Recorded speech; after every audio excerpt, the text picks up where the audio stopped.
नहमदुहु व नुसल्ली अला रसूलिहिल करीम अम्मा बाद। मोहतरमो,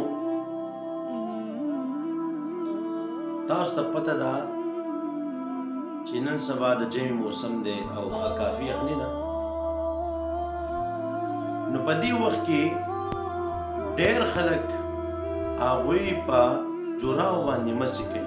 آیا په دې مروجه جوراو باندې چې کم دا نن سبا خلک دا جراب استعمالوي چې کم د دې ربړونو وغیرو نه جوړ دي، آیا په دې باندې مسه کول صحیح دي او که نه؟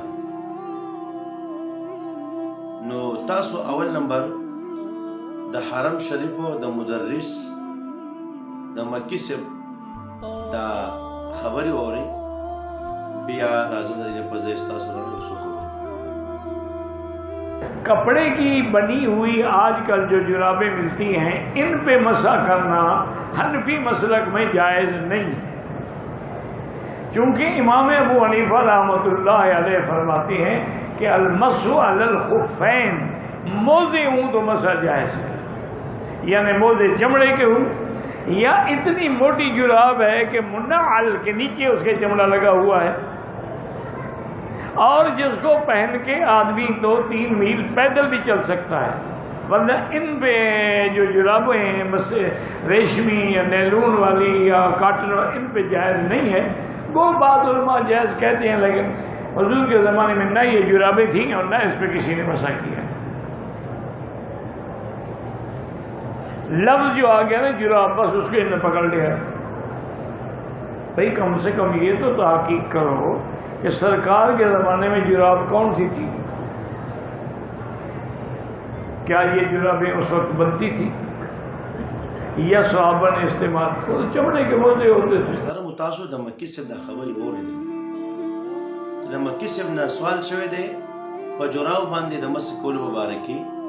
نو مکی صاحب ورته دغه جواب ورکو چې د امام صاحب په نسبت باندې په دې جوراو باندې مسې کول هغه جایز نه دي،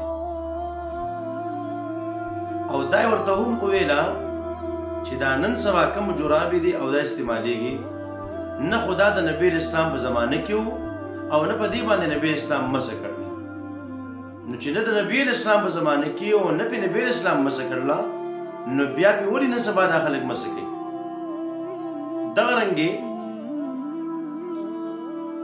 الضعفاء الكبير جلد نمبر 7 صفحه نمبر 36 په دې باندې فرمایي والاسانید فی الجوربین والنعلین فیها لین.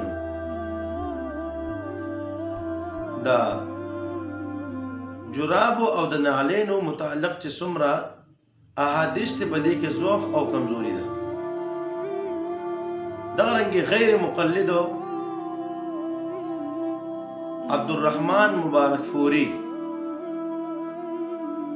هغه تحفة الاحوزی جلد نمبر 1 صفحه نمبر 284 پدې کې هغه لیکي والحاصل انه ليس في باب المسح على الجوربين حديث مرفوع صحيح خال من الكلام. وی حاصل دا ده